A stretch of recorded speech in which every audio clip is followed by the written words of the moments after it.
Hi, beautiful people. Welcome back to my YouTube channel. It's the Balloon Craft again. And this is the part two, a continuation of what we were talking about marriage and choosing spouses for singles and what we think is the best bet when choosing spouses and partners. And here I have Sadatu's Daily, and she's here to like, share, and subscribe to our YouTube channel. Sadatu's Daily. Yeah. She drops lifestyle content and so many other things that you will really enjoy.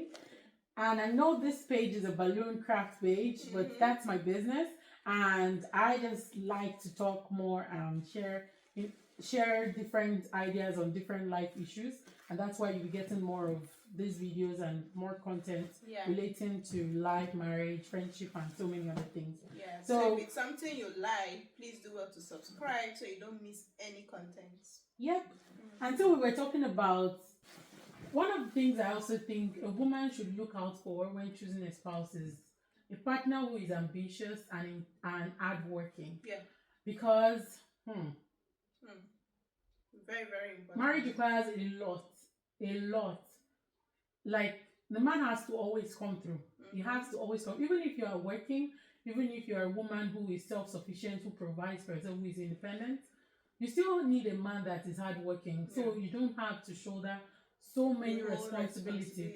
At least even if you are putting in something as a woman, the man should also be able to come up and come through for his family, because you're gonna have kids, you're gonna need to provide for them. Yeah. So when you have a spouse who is laid back, it's gonna be a lot for you. Yeah. And it's gonna cause a lot of constraints in your marriage, and it will cause a lot of fights back and forth and so many things. So what do you think about that? Yeah, because before we get married, we hear people say, what is his sorry, we need to call this, but what they call it, bright future. Does it have a bright future? Yeah. So before we get married, before we get married, we hear our parents asking, what does he do? What are his ambitions and all that. So we need to be able to get somebody that is ambitious. We can detect all those things while dating. It doesn't have to be a billionaire when you're dating. Yeah, but how willing is he to? What are his future plans? Does he have future plans? What project does he have in place? What are his plans? Is he someone that when an opportunity comes, exactly, is he going to grab it? Is he going to grab it? Because some people, opportunity will come knocking on their door, but they cannot even identify it, not even talk of even accepting it. So are those kind of people, are they ambitious? If you have somebody that is laid back, is contented with where he is, he doesn't want to push himself. He doesn't want to push, like, okay, you've graduated, what job are you doing? How long have you been doing this job? And you don't have plans to like advance yourself, to move forward. That is a red flag, because if you are the woman that eventually gets a better job or something happens to his job, he may just be comfortable, like, okay, she'll feed us. She's capable. She's a strong woman. Not saying it is wrong for a woman to also assist, but you need, even from the religious aspect, he needs to be able to fend for his family. How willing is he to take up those responsibilities? You need to because be up to it's the a task. lot. Even though money is not everything, but it's very, very important in marriage. It's a vital part of marriage. It is very, very important in marriage, because you are going to have kids eventually. And seeing that you cannot provide for your children the way you want to, as comparable to other people, you understand? Not saying that you want to give them like extravagant life. No, but the basics you cannot even provide, because the man you have is not willing to. It should be a man that is ready to get up and go. Exactly. I need to make this money for my family. So I need to provide. We talked about a woman, what does she bring up to the table? But the man also, being the head of the family, what does he also bring to the table, and how willing is he to even do more for his family? Because you hear a man say, I can do anything for my family, I can. How willing is he to do, or you can actually test all those So men can go as far as doing menial jobs, dirty jobs, like doing handy jobs, just to make sure that their family gets fed, right? They don't have to, even if a professional can lose his job, let's say a banker can lose his job, or maybe he was laid off. You wouldn't mind being a janitor or a cleaner, just to make sure that my family is still getting the basics they need. But another man might be like, I'm not going to get any job. Until I get that, I can't do this job.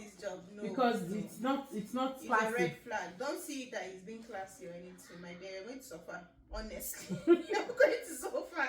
So things happen along the line. Yeah, life happens. That's why I said marriage is not always a bed of roses. It depends on how you lay that bed. And laying that bed goes as far as who you choose to lay the bed with. Yeah. If you are trying to lay it straight and the other person is making it rough, then you're going to just be there trying to figure it out, and it's going to be a mess. Yeah, there's always going to be a problem. So girls, there are lots more to look at than just physical appearance. Fine, it's good to get attracted to your spouse. It's good that whoever you want to marry, someone you want to look at every day and say, wow, I married a good man, I married a fine man. But apart from that, apart from the looks, so many things can happen. Because trust me, those looks will fade. Looks will fade. You won't see it. Even if it doesn't even fade, there are so many things that can happen. Yes. He could get into an accident and his face is disfigured. His legs. You could say, oh, you want a guy that has long legs. You want a woman that has long legs. Something might happen. Exactly. So there are so many things that go. The woman, you marry a slim shady figure. And then she has 2-3 babies and then she's plus size. Are you going to throw her away? Especially if the woman does not now have a good character. Doesn't bring anything to the table. What else is remaining of you? Then the love is just gonna go. It's going to go. So it's a lot of things into one. You have to really shine our eyes when dating. It's not just a time to go to restaurants, around. Oh, he buys me flowers. Yes, he does it. He might still buy you flowers when you get married, but don't expect it every day. Don't expect it every day, oh my day. Because life would happen. A lot of things. Do you know that there are two aspects of marriage?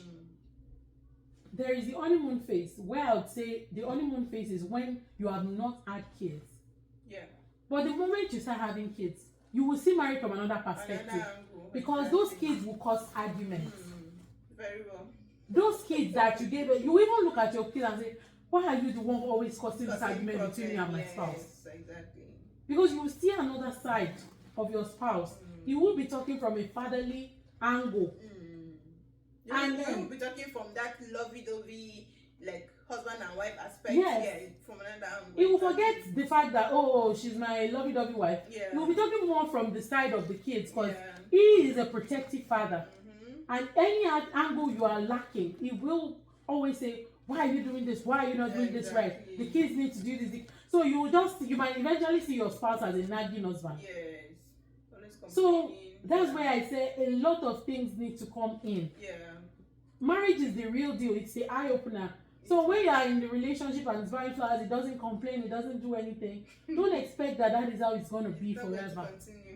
So that's why you have to choose wisely. There's some that he may even bring that flower home that day, so you want. And you will use the flower to stone him. You will use the flower to stone him. So basically, like there's a lot that goes into just choosing a spouse. No one has it perfect. Even we that we are talking, it's not like we have our perfect life or our perfect spouses. Everyone is meeting each other at a point. And one thing I would always say is, marry someone who will fill in the gap when you are lacking. If you are lacking in an aspect of your life, let the other person be someone who will fill it up. You are not good in this aspect of something. Let the other person be good at that aspect, so that you both will meet each other at equilibrium, right? Because if you both are lacking that thing, it might go a long way to affect your marriage. But always pick someone who would fill in a gap that you are lacking. If you know that you don't pay attention to details, and this person knows how to pay attention to details, you will need paying attention to details skill when you start being a parent. Yes. That's what people say. Someone that completes you, like. So exactly. The other person should. So the other person should be someone who will complete you, because you are incomplete. He's also incomplete. So look for the perfect piece in the puzzle. So look for the perfect piece to make that puzzle complete. So there is a lot that goes beyond. I even watched a video one time and I saw girls saying, he's too nice, I can't date him. These are girls from broken homes, or girls who have this broken mentality. A guy that is brought up in love, a child that is brought up in love would be nice, wouldn't choose violence. He wouldn't want to hurt you. He wouldn't want to make your life miserable, because he was brought up in love. He wasn't exposed to all those negative energy and negative vibes. So he'll be giving you 100% positive. From a broken home. So meeting a girl that she's used to bad goals, she's used to people yelling at her, she's used to people punching her, she's used to people saying very nasty things to her, and then you are complimenting her, she's saying things that would annoy you, and then you're just calm about it, you're just brushing it off, and then she sees you like, he's too good for me, he's too nice, he's too nice, I can't date him. I'm like, what do you want? And it happens because this guy is giving you peace. You should be happy you have someone like this in your life. And then they don't want it. They're like, he doesn't fight me, he doesn't argue with me, he does everything I want, he doesn't stress me, well, you know he's too good to be true. You need to argue, you want to fight, like that. Those periods you want bad goods in your life. Yeah, I don't want no, not that you want bad goods, but there's some situation where you don't want him to always agree with you with whatever you say. Bring your own side. I know, you want to hear his point of view, right? Yeah. So sometimes it can be exhausting, actually. I think I understand with those people, like, don't always agree with what I say. We're trying to plan on something and I say this, you're like, okay. I say this, you say okay. So you want someone that will, like, your other side, like, show me another angle, like, okay, this one don't is just not, okay me don't just okay. It brings spice sometimes. Not that fighting brings spice. Be careful with what you wish for. Okay, that's true. I don't want violence. Of course. Peace goes a long way in your marriage. I know every marriage has misunderstanding and disagreement and everything. Yeah. So having a partner that is kind and good and doesn't stress you doesn't mean you won't argue. But it means that the argument might not go a long way. Like, it might not last very long. It might be something, it can be something you can just, you can say, okay, I'm upset, but fine, let's just get over this. And after 3 hours you guys are done. That's healthy. The argument, the issues will not last for long, for days. But when you marry someone who both of you are from broken mindset, you guys background is violence, you can even keep malice for months. And then the relationship is not healthy. The children would even notice at some point. Yeah, definitely, they always notice. One of my pet peeves in marriage is using nasty words for each other. I don't want you to be a spouse that would use negative words on your spouse. How would you be saying your wife is stupid? How would you be saying she's silly? How would you be saying she's dumb? So men go as far as saying the wife is nothing. Like, she's nothing. She's just useless. Do you know what it takes to be a woman? She carried your children.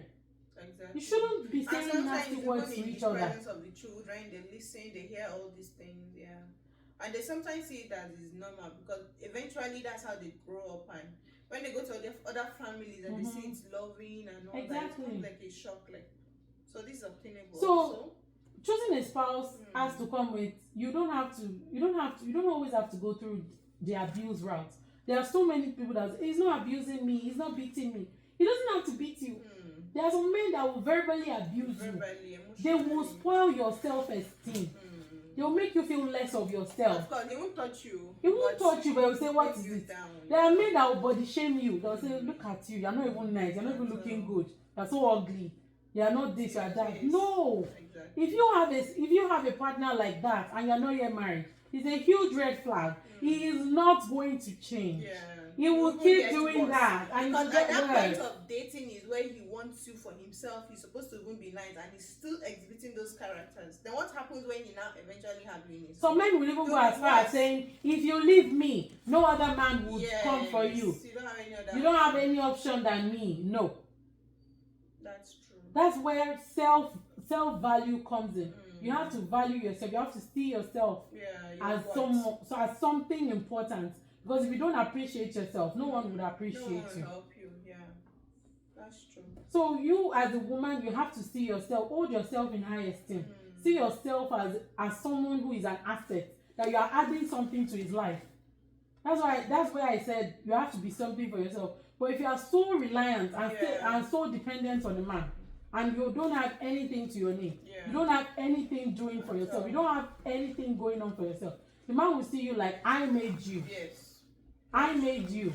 You are nothing without me. If you go out there, no one is going to see you. So when a man starts saying that, it's a huge red flag. I think ladies should just it's so funny that walk away still from have that. Ladies that are currently dating such people and they are ready to marry such people. So is it out of desperation, or you feel some is either desperation, some is because of the benefit. One thing I saw recently is a lot of people are saying marriage is transactional, and I would say I want to agree with them. Because if you look at all the celebrities getting married now, these guys are going for girls who can add something to them. To their lives, yeah. They're not marrying liabilities. They're not marrying women who will just take from them. They are marrying women who can also give.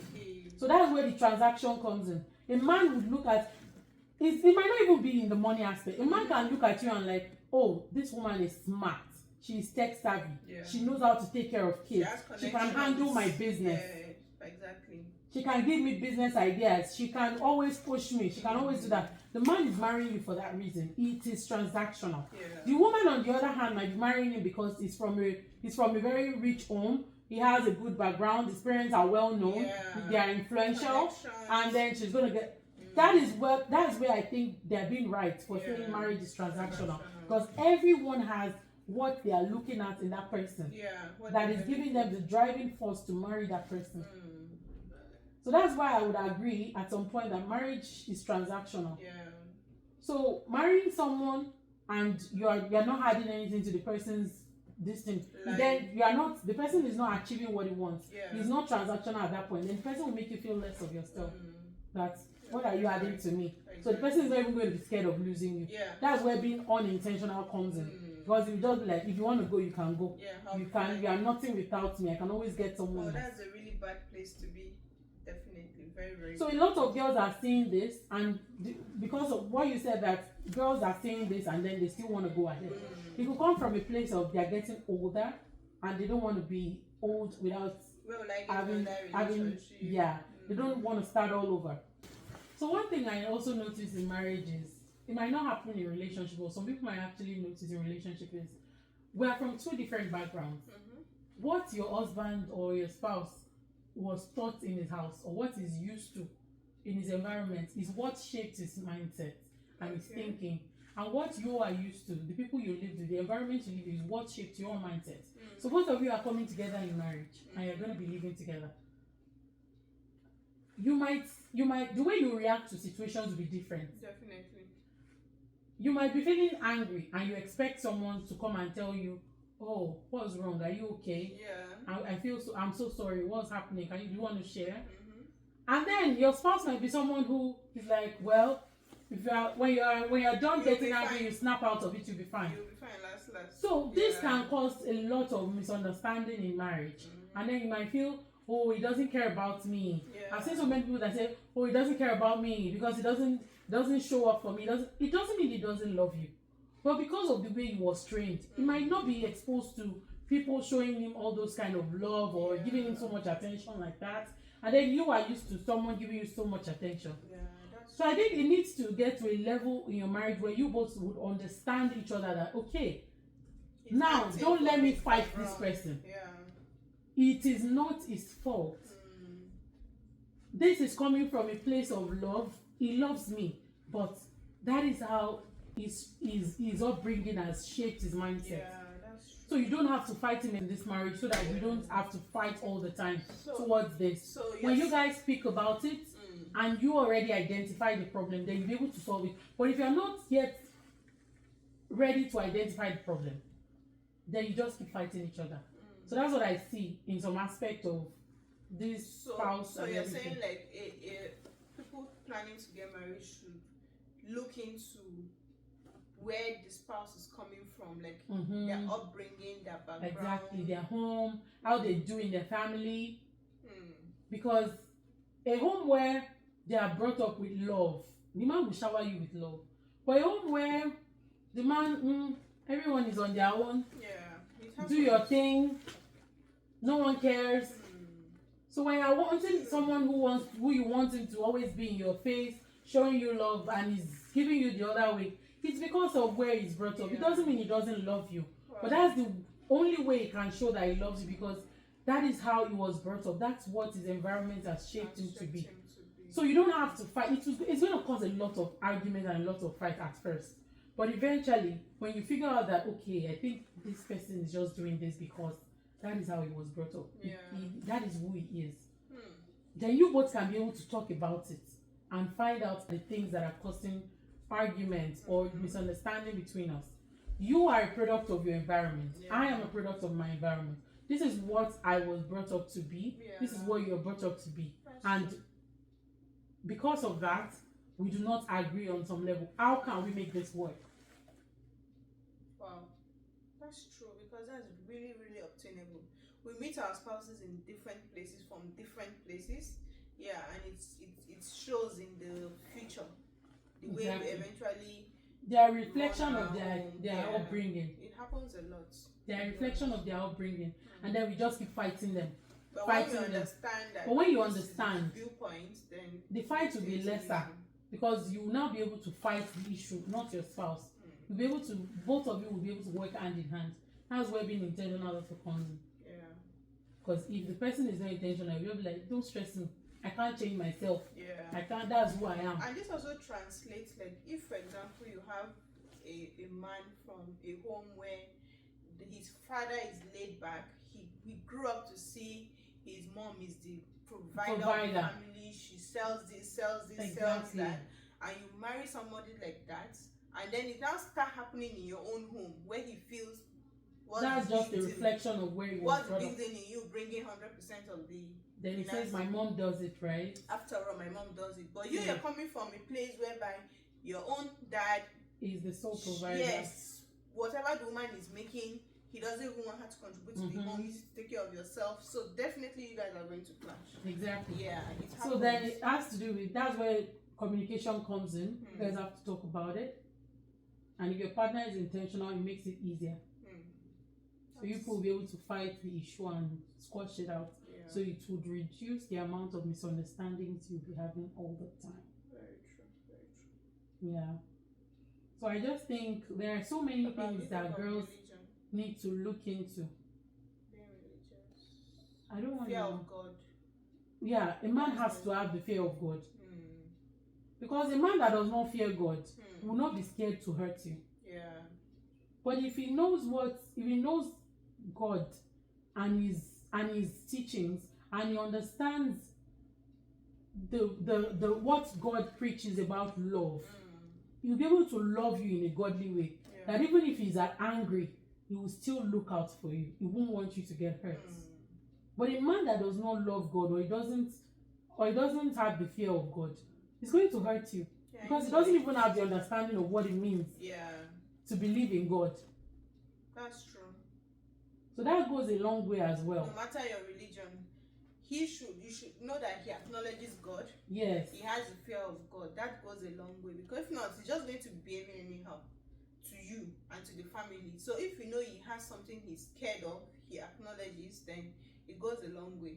Yeah. Exactly. So the fear of God is important. And it also translates to the children also. Because you see one part of the wife is the one, for example, or maybe the man in this case is the one trying to bring up godly children and all that, and the woman doesn't see it as a big deal, like whatever, whenever they grow up they'll choose whatever they want, so it's true, very important. So there are so many other things aside just looks, aside his kindness, aside I don't like his shirt, or what he has currently, or what he has in his pocket. There are so many things that even when you marry, those factors will not even be considered. At all. At the point you won't even care to know what your spouse looks like. You won't even care. At all. Because there are so many pressing issues that you have to deal with that are much more important. Yeah, at that point. You're right. I would say, don't marry an I don't care person. If you marry someone that is I don't care, it will be hard for you. Nonchalant attitude to because everything. You'll be the only one pushing it. That's true. You'll be the only one putting in the effort, and it will be overwhelming. Because this person will feel like, if it works, fine. If it doesn't work, I don't care. Let's do this. I don't care about it. And it will affect everything. It will affect all aspects of your life. Nonchalant. His job, you find out that he's going to be changing jobs because he cannot even sustain one. He cannot sustain a business and all that. So it affects a lot of things. So if you have somebody that is nonchalant to a lot of things, it just flows with life, then that is also like a red flag. A man should be someone who goes back to that point of being intentional. Who can push himself, and who is ready to be pushed as well.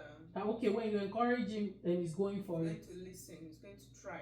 And marry a partner that supports you. Whatever it is you're doing. Emphasis on support. Marry someone that is not support financially. I'm not basing off all my conversations on support, because I'm someone who believes in being self-sufficient. I'm someone who believes in working for your money. So I'm not even talking about being financially supportive. Marry a man that supports your hustle. If you know you are doing this thing, a man that will tell you, go girl, you got this, you can do it. You have a presentation, he's telling you, have you done the PowerPoint slides? Do they look good? You have a job interview, he's telling you, did you do your resume very well? Is everything on point? You are going to you have an early morning, he's telling you, have you prepped all your documents? Is everything good? You have a business in mind, you have a business idea, he helps you to expand it, he helps you to make research, talks to you about it. Makes you feel loved. It makes you feel like this person is interested in me. Is interested in helping you to succeed. It's very important, because people don't just care.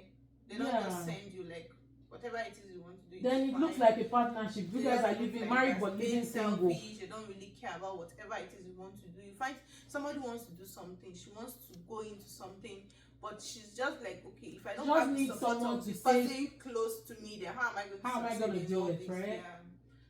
So we need that support from our spouses. So you need to look for someone who, even if you say you want to be selling pure water, or you want to be selling sand, person will say, I trust you, you can do it. Exactly. Go girl, I believe in you. True. Look for someone like that. It goes a long way, because you will need it every step of the way in your marriage. Very important. Yeah. I think we've covered a lot of different things. Marrying an intentional partner, marrying a kind partner, looking at the background. Someone ambitious and hardworking, supportive. Someone who is not laid back and ready to help financially.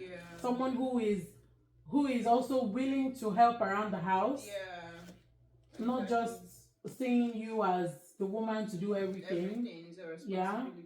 Exactly. Seeing the house chores and other things as, because some men, you have kids, and then some women say, oh, he's helping me with the kids. He's not helping you with the kids. He's spending time with his child. Because they're also his children. They're also his own. So don't see it as you are helping your wife take care of the kids. You are taking care of your own children. Exactly. And that's true. They're all ours. We own them. Yeah. So when you see it as a responsibility, I'm only helping my wife because she's cooking. You are not helping your wife. You are taking care of your children. You're right. So I think the perspective of our parents, the mindset, the ways they've structured these men has really affected a lot of their thinking. That it makes them see marriage as the women have to always come through, and they have to just do the little they can. About we the women now marrying such people. Exactly. It becomes a burden. We now try to want to change them. It becomes a burden to you, because you're trying to raise a home, and then the person you're raising is trying to mold a grown-up man. Yes, exactly. So it's like you have another child. Your mother-in-law's child is now your child. So she brought finish up what I started.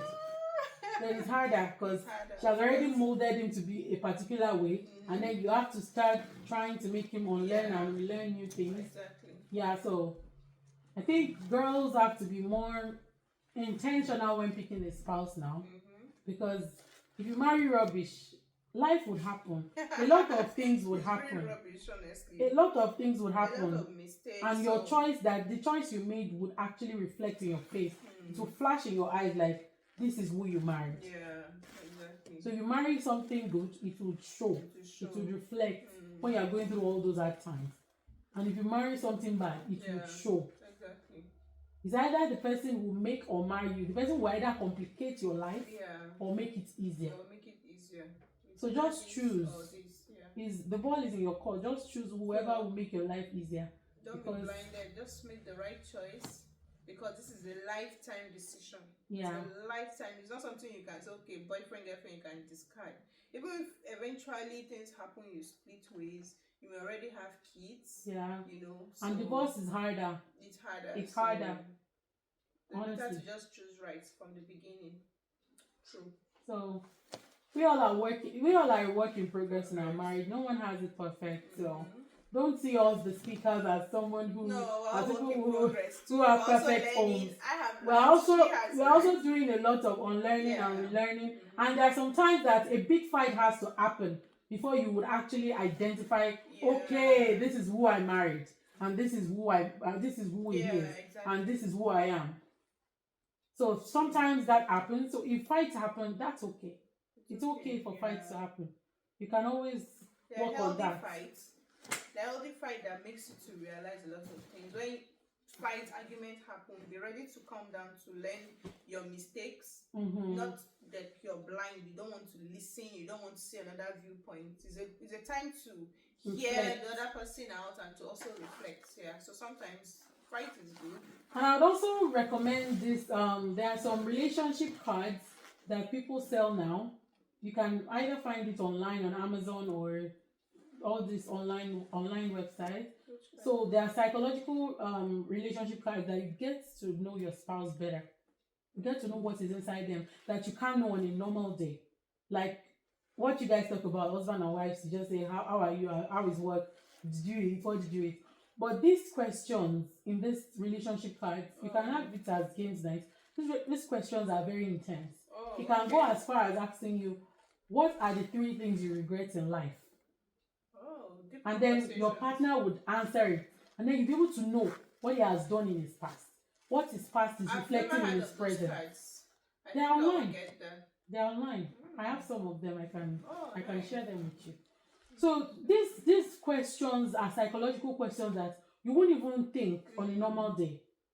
The question will go as far as making these men vulnerable to express themselves. They would ask questions like, what are the things you appreciate about your present life? And this man you will find out that he might even love you and not be able to express it, but through the way he's saying, you'll be like, wow, so he appreciates me. So I'm the good thing. So I'm the good thing in your life, and you never even show it. So it will even give you a new way of seeing your marriage and seeing your spouse than just the everyday, he's always complaining, we're always fighting, we're always arguing. So you'll be able to know what he actually thinks in his mind. It's just like the card is like, I'll look for a picture of it and share it and attach it to this video. Yeah. So people can also try to get it and play it with their spouse or maybe their partners, and it really helps. I've heard a lot of positive review about it. I'll try and get it too. Yeah. Because we're all work in progress. Yeah, we're all work in progress and we keep trying. So guys, I guess that's the end of this amazing video. Yeah. And we're gonna be dropping some more relatable content that you're gonna love. So please do well to subscribe so you don't miss any one of it. Yeah. Like, share, subscribe, and comment, and turn on your notification bell to get notified when we post new videos. Exactly. Subscribe to Saturdays Daily and subscribe to Balloon Craft. Because we're not just going to be doing balloon content alone. We're going to be doing so many contents, relatable content, and you're going to love it. Exactly. Thank you for watching and have a nice